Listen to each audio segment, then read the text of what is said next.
दोस्तों यूपी पेट 2022 का उत्तर कुंजी यहाँ पे जारी कर दिया गया है, आंसर की जारी कर दिया गया है। और ये 15/10/2022 का जो फर्स्ट शिफ्ट में जो पेपर हुआ है प्रथम पाली में, उसका ये आंसर की है। तो आप इसको मिलाते चलेंगे। निम्नलिखित में से किस युग में तांबे का पहली बार उपयोग किया गया था? तो आपका आंसर दे रखा है ताम्र पाषाण युग। निम्नलिखित में से किस स्थान पर प्रथम बौद्ध संगीति का आयोजन किया गया था? तो राजगीर। निम्नलिखित में से वह कौन व्यक्ति है जिनका नाम देवानंद प्रियदर्शी भी था? मौर्य सम्राट अशोक।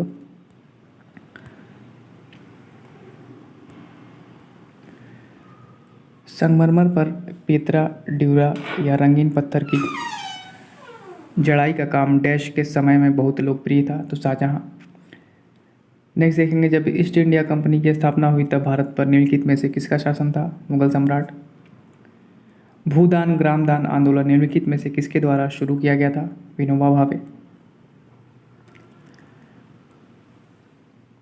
दांडी नामक यात्रा के दौरान निम्नलिखित में से किस सामाजिक कार्यकर्ता ने गांधी जी को आंदोलनों को केवल पुरुषों तक सीमित न रखने के लिए राजी किया था?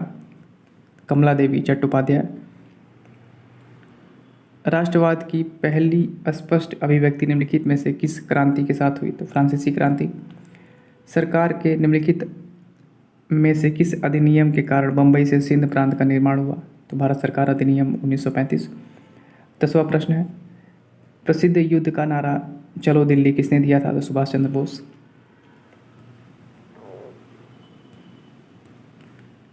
विश्व की सबसे ऊंची चोटी माउंट एवरेस्ट डैश के बीच स्थित है? नेपाल और तिब्बत। 12वां प्रश्न है, निम्नलिखित में से भारत में अक्टूबर की गर्मी का मुख्य कारण क्या है? तो उच्च आर्द्रता से जुड़ा उच्च तापमान। 13वां प्रश्न है, भारतीय मानक समय ग्रीनविच मध्य समय जीएमटी से डैश आगे है? तो कितना आगे है? तो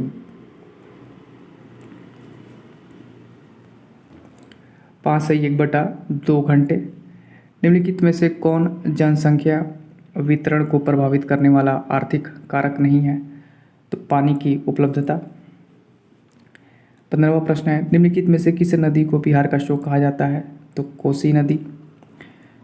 तो अपना मिलाते चलेंगे जो आपका प्रश्न है प्रथम पाली का। 16वां प्रश्न है, भारत की पंचवर्षीय योजनाओं को अंतिम स्वीकृति निम्नलिखित में से किसके द्वारा दी गई थी? तो राष्ट्रीय विकास परिषद द्वारा।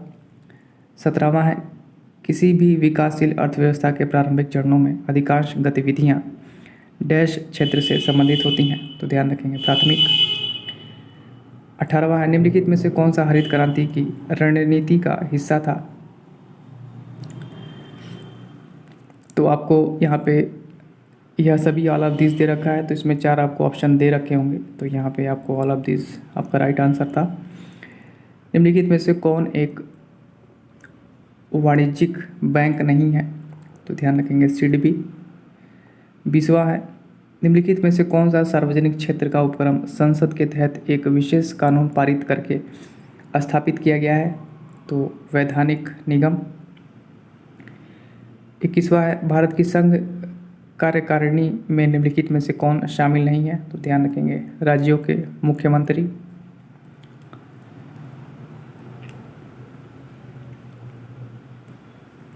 22वां है, डैश के पास मौलिक अधिकार को लागू करने की शक्ति है?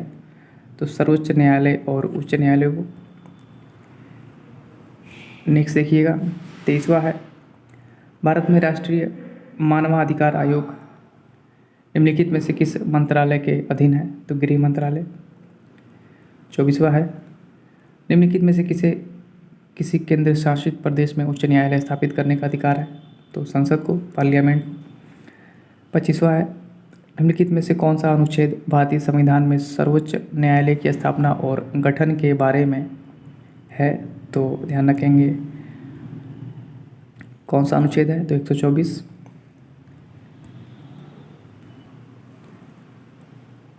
26वां है, तारों का रंग निम्नलिखित में से किस पर निर्भर करता है? तो उसके तापमान पर, इट्स टेम्परेचर। 27वां है, निम्नलिखित में से कौन सी गैस ग्लोबल वार्मिंग के लिए जिम्मेदार है? तो ग्रीन हाउस गैस।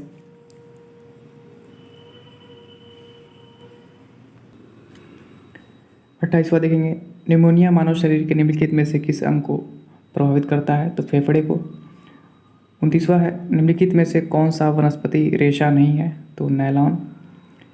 30वां है, पादप कोशिका भित्ति निम्नलिखित में से किससे बनी होती है? तो सेल्यूलोज की। 31वां है, यहाँ पे आपको मैथ का क्वेश्चन दे रखा है, तो सॉल्व करेंगे तो आपका जो उत्तर है 30 यहाँ पर दे रखा है। चलिए नेक्स्ट देखिएगा। 32वां है, यहाँ पे आपको ये भी मैथ का क्वेश्चन है, तो राइट आंसर आपका 100 है, सॉल्व करके देखेंगे। 33वां देखिएगा, ये भी आपका जो प्रश्न है वो मैथमेटिक्स का है, तो आपका राइट जो उत्तर दे रखा है 20% है।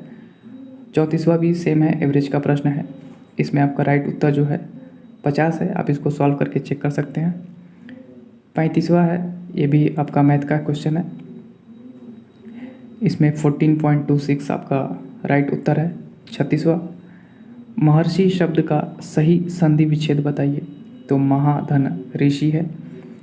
चलिए नेक्स्ट देखेंगे।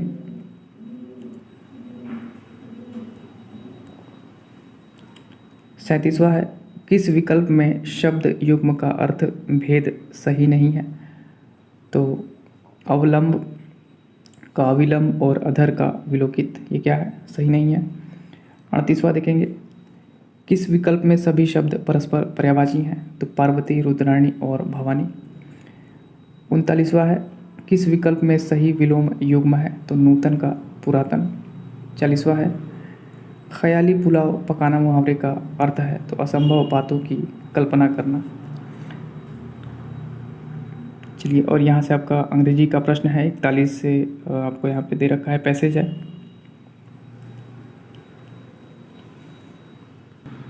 तो पैसेज आप रीड करके प्रश्न का उत्तर यहाँ पे चेक कर सकते हैं। Was Caroline's brother an outdoor type? तो नो, राइट उत्तर है। 42वां है, why were the squids collected for baiting? 43वां है, give synonym for the word partial? तो राइट उत्तर है इनकम्प्लीट। 44वां है, choose the correct antonym? Disappoint का एंटोनिम आपको बताना है, तो सेटिस्फाई। 45वां है, give one word substitute for? The practice of writing, editing and और कंप्लाइंग डायरेक्शनिज?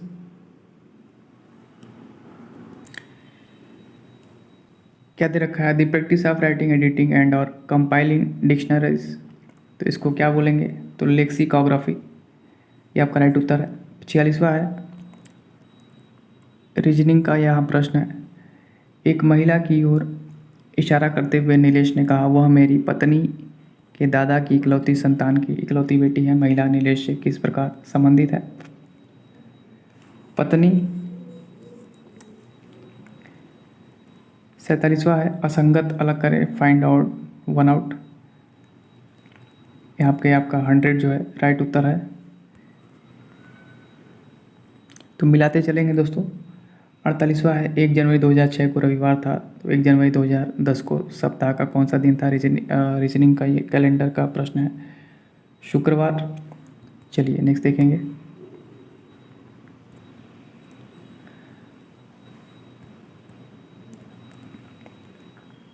49वां है, निम्नलिखित प्रश्न में दिए गए हैं, कथन दिए गए हैं और इन कथनों के बाद निष्कर्ष निकाले गए हैं। निष्कर्ष को पढ़ना है और आपको सही उत्तर बताना है। सभी किताबें पेपर हैं, कुछ पेपर जनरल हैं, कुछ जनरल कैलेंडर हैं।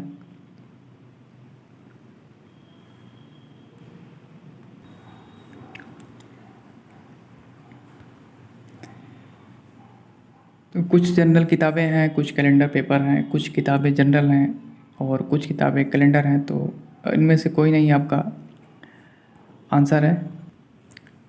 50वां देखेंगे, यदि नॉर्मल को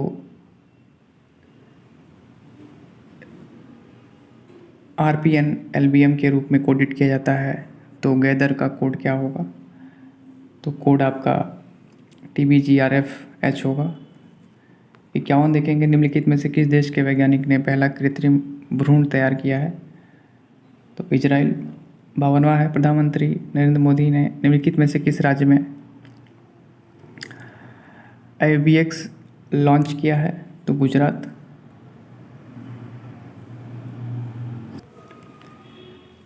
53 देखेंगे, निम्नलिखित में से किस देश ने अगस्त 2022 में ताइवान के आसपास अपना अब तक का सबसे बड़ा सैन्य अभ्यास किया है? तो चीन। 54वां देखेंगे, अगस्त 2022 में भारत की पहली अंडर वाटर मेट्रो का उद्घाटन निम्नलिखित में से किस शहर में किया गया था? करंट अफेयर का प्रश्न है दोस्तों, कोलकाता, ध्यान रखेंगे। तो आप अपना आंसर के मिलाते चलिएगा। 52वां है, भारतीय सेना ने जुलाई 2022 में डैश नामक एक अखिल भारतीय उपग्रह संचार अभ्यास का आयोजन किया था? तो स्काईलाइट। 56वां है, भारत के किन दो शहरों के बीच आकाशा एयर की पहली उड़ान का उद्घाटन किया गया? तो मुंबई से अहमदाबाद। 57वां है, आज़ादी का अमृत महोत्सव के तहत बढ़े चलो अभियान निम्नलिखित में से किस केंद्रीय मंत्रालय द्वारा शुरू किया गया था? तो संस्कृति मंत्रालय। 58वां है, निम्नलिखित में से किस IIT ने भारतीय भाषा प्रौद्योगिकी को आगे बढ़ाने के लिए A14 भारत ने में नीलेकर्णी केंद्र की शुरुआत की है? तो IIT मद्रास। 59वां है, किस केंद्रीय मंत्री की अध्यक्षता में चंडीगढ़ में नशीली दवाओं की तस्करी और राष्ट्रीय सुरक्षा पर एक राष्ट्रीय सम्मेलन आयोजित किया गया? तो अमित शाह जी। 60वां है, निम्नलिखित में से कौन सा राज्य भारत में पहला हर घर जल प्रमाणित राज्य बन गया है? तो गोवा। 61वां देखेंगे, निम्नलिखित में से कौन भारत का पड़ोसी देश नहीं है? तो UAE। 62वां, निम्नलिखित में से हंगरी की राष्ट्रीय मुद्रा क्या है? तो हंगेरियन फॉरेंट दे रखा है राइट उत्तर। 63वां, स्वतंत्रता के बाद भारत भाषा के आधार पर बने भारत के पहले राज्य का नाम बताइए? तो आंध्र प्रदेश। 64वां देखेंगे, डैश लोकसभा में पद धारण करने की न्यूनतम आयु है? तो 25 वर्ष। 65वां देखिएगा, अंतर्राष्ट्रीय जैव विविधता दिवस किस तारीख को मनाया जाता है? तो 22 मई। 66वां, निम्नलिखित में से कौन सा विश्व का सबसे बड़ा नदी द्वीप है? तो माजुली द्वीप। नौटंकी निम्नलिखित में से किस राज्य का लोक नृत्य है? तो उत्तर प्रदेश। 68वां देखेंगे, अंतर्राष्ट्रीय ओलंपिक समिति का मुख्यालय डैश में है? तो स्विट्जरलैंड में।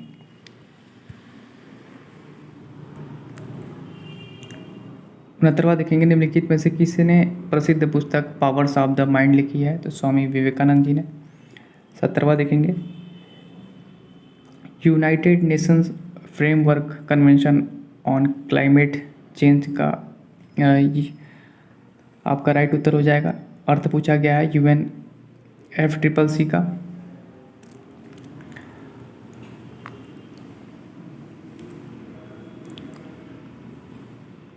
और यहाँ पे आपको 71 से 75 के उत्तर आपको देने हैं। निम्नलिखित अनुच्छेद को ध्यानपूर्वक पढ़कर पूछे गए प्रश्नों के उत्तर दीजिए। तो यहाँ आप इसको पढ़ सकते हैं। 71 का जो आंसर दे रखा है यहाँ पे, साहित्य अपने दायित्व का निर्वाह किस प्रकार पूरा करता है? तो दुष्प्रभावों को सामने लाकर। 72वां है, साहित्य हमें किस तरह से पुरानी पीढ़ियों की जानकारी देता है? तो राष्ट्र का इतिहास, गरिमा, संस्कृति, सभ्यता, पूर्वजों के विचार, अनुसंधान आदि तत्कालीन साहित्य द्वारा ही जाने जा सकते हैं। 73वां है, साहित्य केवल समाज का दर्पण क्यों है नहीं है? क्योंकि साहित्य द्वारा समाज की विडंबनाओं और विसंगतियों पर प्रहार करके उनमें सुधार लाने की कोशिश की जाती है। 74वां देखेंगे, प्रस्तुत गद्यांश का सर्वाधिक उचित शीर्षक क्या हो सकता है? तो साहित्य और समाज। 75वां है, साहित्यकार समाज के प्रति अपने उद्देश्य को कैसे परिपूर्ण करता है? तो साहित्यकार समाज में अपनी कृतियों द्वारा आशा का संचार करता है और उत्साह एवं कर्तव्यवाद का संदेश देता है। यहाँ देखिए क्या दे रखा है, 76 से 80 के उत्तर में निम्नलिखित अनुच्छेद को ध्यानपूर्वक पढ़कर अपना पूछे गए प्रश्नों के उत्तर दिए। तो 76 से 80 पढ़ के आपको आंसर देना है। तो आंसर हम देख लेते हैं, आप इसको मिलाते चलेंगे। अगर आपने 15 तारीख का जो पीईटी का एग्ज़ाम हुआ है प्रथम पाली का, अगर आपने वो दे रखा है तो इसको आप आंसर की को मिलाते चलिएगा। 76वां देखेंगे, जिज्ञासी को सत्य व अहिंसा के पथ पर चलते समय संकटों का सामना कैसे करना चाहिए। तो यहाँ देखिए आंसर क्या दे रखा है, संकटों को सहते हुए निमित्त नाश किए बिना आगे बढ़ना चाहिए। 77वां देखेंगे, सत्य और अहिंसा के मार्ग को 80 की धार पर चलने के समान क्यों बताया गया है, क्योंकि सत्य और अहिंसा का मार्ग जितना सीधा है उतना ही तंग है और इस मार्ग पर चलना अत्यंत कठिन है। 78वां देखेंगे, सत्य रूपी परमेश्वर की रत्न चिंतामणि को प्राप्त करने के लिए हम क्या कर सकते हैं। तो आपको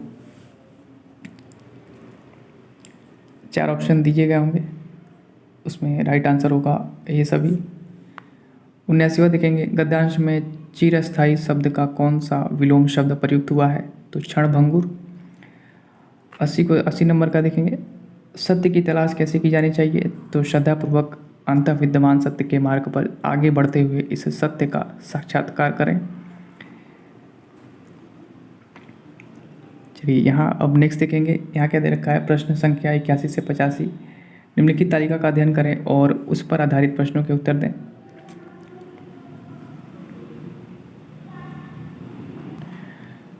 तो यहाँ पे आपको तालिका दे रखी है, उसको आपको देख के आंसर देना है। 81 नंबर देखेंगे कि इस अवधि के दौरान कंपनी को प्रतिवर्ष ब्याज की औसत राशि कितनी चुकानी पड़ती है।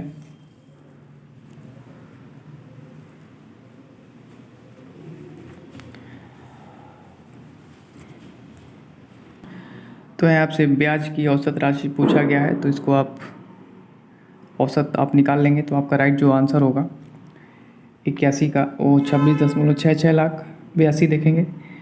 ये दी गई अवधि के दौरान कंपनी द्वारा भुगतान की गई बोनस की कुल राशि इस अवधि के दौरान भुगतान की गई वेतन की कुल राशि का लगभग कितना प्रतिशत है, तो 0.6%। 83 देखेंगे, 2011 में इन सभी पदों पर कुल व्यय 2015 में कुल व्यय का लगभग कितना प्रतिशत है, तो 68.33% ये आंसर है। 84 देखेंगे, वर्ष 2013 के दौरान इन मदों पर कंपनी का कुल व्यय कितना है, तो 738.44 लाख। 85 नंबर देखेंगे, सभी वर्षों के लिए करों पर कुल व्यय और सभी वर्षों के लिए ईंधन और परिवहन पर कुल व्यय के बीच का अनुपात लगभग डैश है, तो कितना है, 109:151। आपको यहाँ पे डेटा दे रखा है, आप इस डाटा के आधार पे आंसर निकाल सकते हैं और अगर आपने परीक्षा दिया हुआ है तो आप आंसर अपना मिला सकते हैं आंसर कुंजी से। यहाँ पे प्रश्न संख्या 86 से 90 देखिए क्या कह रहा है कि एक व्यक्ति ने एक दिन में 5 कारें खरीदी और 10 दिनों के लिए किराए पर रखी। तालिका को पढ़ें और प्रश्नों के उत्तर दें। तो यहाँ पे आपको तालिका दे रखा है, इसके हिसाब से आपको आंसर देना है। तो 86 नंबर देखेंगे, 10 दिनों के दौरान ऑल्टो और टियागो की औसत गति का अनुपात क्या था। तो ये आपका ऑल्टो है, ये आपका टियागो है। औसत गति का अनुपात पूछा गया है, तो आपका 25:36 हो जाएगा। 87 नंबर देखेंगे, ऑल्टो और क्विड दिए गए 10 दिनों के दौरान अपनी औसत गति की समान गति से एक दूसरे की ओर यात्रा कर रहे हैं। मिलने के बाद वे एक दूसरे से शुरुआती बिंदु की ओर यात्रा करते हैं। यदि शुरू में दोनों कारों के बीच की दूरी 2300 किलोमीटर है तो ऑल्टो और क्विड एक दूसरे से मिलने के बाद अपने गंतव्य तक पहुंचने में लगने वाले समय का अंतर पूछा गया है। तो आपका यहाँ पर आंसर 0 घंटा है। आप इसको सॉल्व करेंगे तो आपका आंसर 0 आवर आना चाहिए।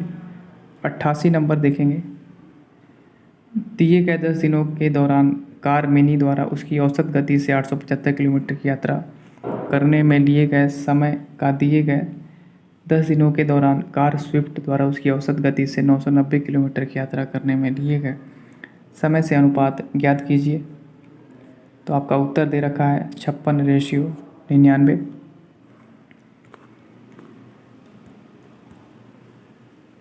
नवासी नंबर देखेंगे, यदि सभी कारों का 10 दिनों में तय की गई कुल दूरी कार ए और कार बी क्रमशः 150 घंटों और 300 घंटों में तय करती है, तो कार ए और बी की औसत गति के बीच का अंतर पूछा गया है। तो अंतर यहाँ पे राइट जो उत्तर है 61 किलोमीटर दे रखा है। चलिए 90 देखेंगे।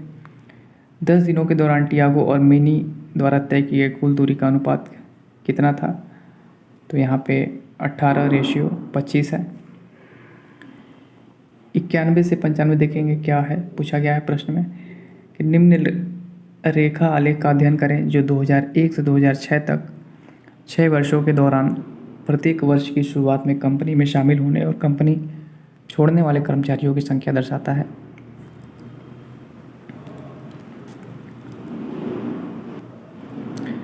तो यहाँ पे आपको आंकड़े दे रखे हैं, इसके आधार पे आपको प्रश्न के उत्तर देने हैं। 91 नंबर देखेंगे। 2003 के दौरान कंपनी में कार्यरत कर्मचारियों की संख्या थी।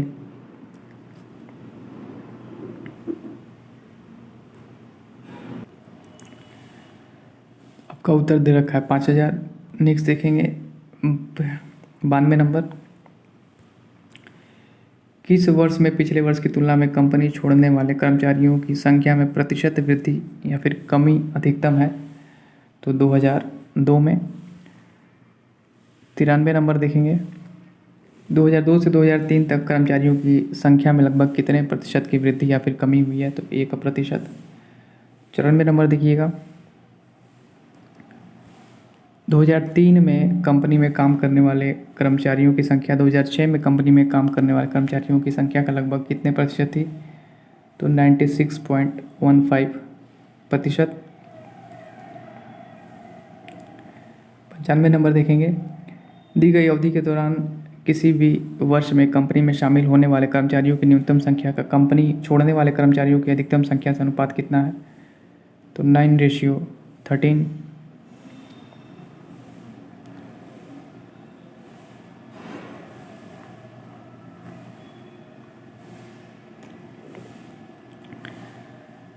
96 से 100 ये क्या दिया? दंड आलेख का अध्ययन करें और उस पर आधारित प्रश्नों के उत्तर दें।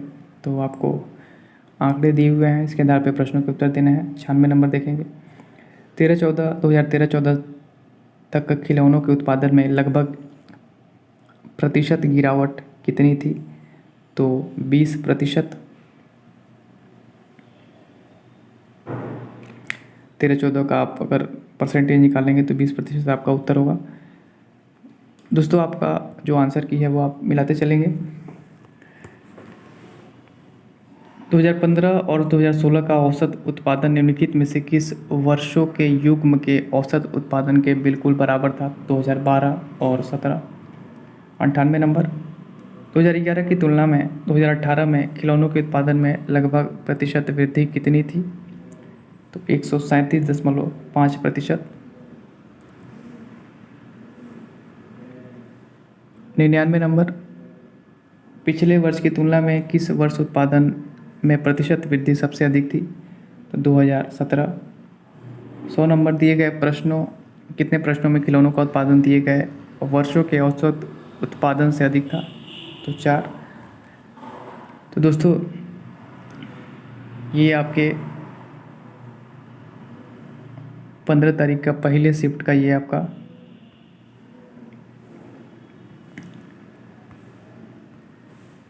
ये आंसर की है।